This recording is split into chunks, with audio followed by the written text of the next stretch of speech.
Hello! Hi! నమస్తే అండి. Welcome back to నేను మీ నాని.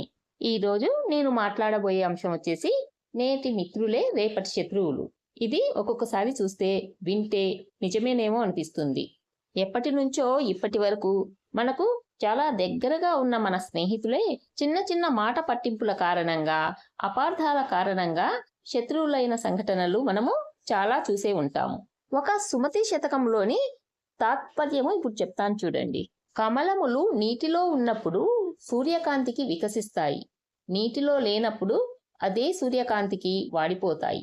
మనుష్యులు కూడా ఎవరి హద్దులో వారు ఉంటేనే స్నేహమైన, ప్రేమ అయినా, బాంధవ్యమైన చక్కగా ఉంటాయి. హద్దులు దాటితే మిత్రులే శత్రువులవుతారు. అంటే కమలము నీటిలో ఉన్నప్పుడు సూర్యరశ్మి లేనిదే వికసించదు.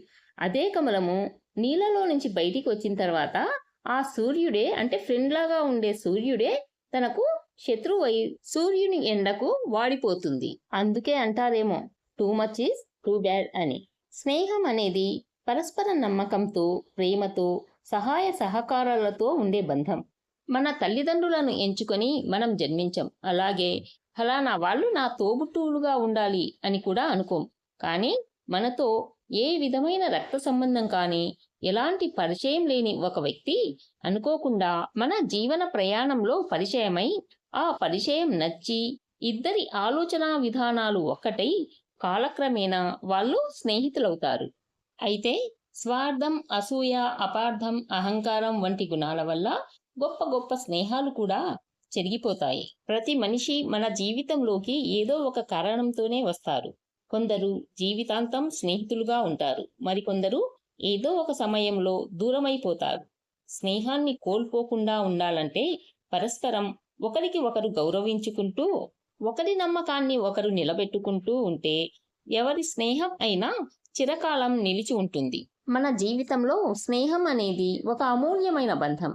మనస్ఫూర్తిగా ఏర్పడిన స్నేహం ఎప్పటికీ నిలిచి ఉంటుంది. కానీ కొన్ని పరిస్థితుల్లో నేటి మిత్రులే రేపటి శత్రువులుగా మారిపోవచ్చు అనే నిజాన్ని కూడా మనం గమనించాలి. మారిపోయే మనస్తత్వాలు, అభిప్రాయ భేదాలు, స్వార్థం, అసూయ, అనుమానాలు ఇవన్నీ ఒకప్పుడు ఎంతో ఇష్టంగా ఉండే స్నేహితులను శత్రువులుగా మార్చేస్తాయి. స్నేహం అనేది పరస్పర నమ్మకంపైనే నిలుస్తుంది. ఒకరికి ఒకరు అండగా ఉండడం, బాధలు, సంతోషాలు పంచుకోవడం వంటివి స్నేహబంధాన్ని బలంగా ఉంచుతాయి. కొంతమంది వ్యక్తులు తమ ప్రయోజనాల కోసమే, తమ అవసరాల కోసమే స్నేహం చేసి, తమ అవసరం తీరిన తర్వాత స్నేహితులను నిర్లక్ష్యం చేస్తారు. ఒక్కొక్కసారి చిన్న చిన్న అపార్థాలు పెద్ద గొడవలకు దారితీసి ఒకరి మాటలను ఇంకొకరు అర్థం చేసుకోలేక శత్రుత్వాన్ని పెంచుకుంటారు. స్నేహితులిద్దరిలో ఒకరు ఎదుగుతున్నప్పుడు మరొకరు దాన్ని జీర్ణించుకోలేకపోవడం వల్ల ఇద్దరి మధ్య శత్రుత్వం మొదలవుతుంది. స్నేహంలో నమ్మకం ప్రధానమైంది. ఒకరు మరొకరి నమ్మకాన్ని నిలబెట్టుకోలేకపోతే ఇక అక్కడ స్నేహం అనే మాటకే తావుండదు. ఒక్కొక్కసారి మూడో వ్యక్తి వల్ల మంచిగా ఉండే స్నేహితుల మధ్య అపార్థాలు రావచ్చు. స్నేహితుల మధ్య అప్పులు, వ్యాపార సంబంధమైన లావాదేవీలు ఉన్నప్పుడు అవి సరిగ్గా మాట్లాడుకోలేకపోవడం వల్ల మనస్పర్ధలు వచ్చి స్నేహితులిద్దరూ శత్రువులవుతారు. స్నేహం ఎంతో పవిత్రమైనది. ఒకప్పుడు మంచి మిత్రులుగా ఉన్నవారు శత్రువులుగా మారడం అనేది ఒక బాధాకరమైన విషయం. అయితే ఫ్రెండ్తో మన జీవితంలోని అనేక అంశాలను షేర్ చేసుకోవచ్చు. అయితే ఏ విషయాలు షేర్ చేసుకోకూడదో కూడా తెలిసుండాలి. కొన్నిసార్లు మన వ్యక్తిగత విషయాలు షేర్ చేసుకోకుండా ఉండడమే మంచిది. సంతోషకరమైన విషయాలు, బాధాకరమైన అనుభవాలు, మీ కష్టాలు, సుఖాలు, మీ విజయాలు, ఓటములు, మీ కలలు, ఆశయాలు, మీ భవిష్యత్ లక్ష్యాలు అన్నీ షేర్ చేసుకోవచ్చు.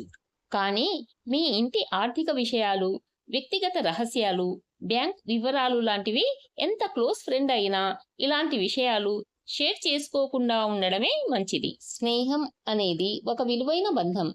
దాన్ని శాశ్వతంగా నిలబెట్టుకోవాలి అంటే ఏం చెప్పాలో, ఏం చెప్పకూడదో తెలిసుండాలి.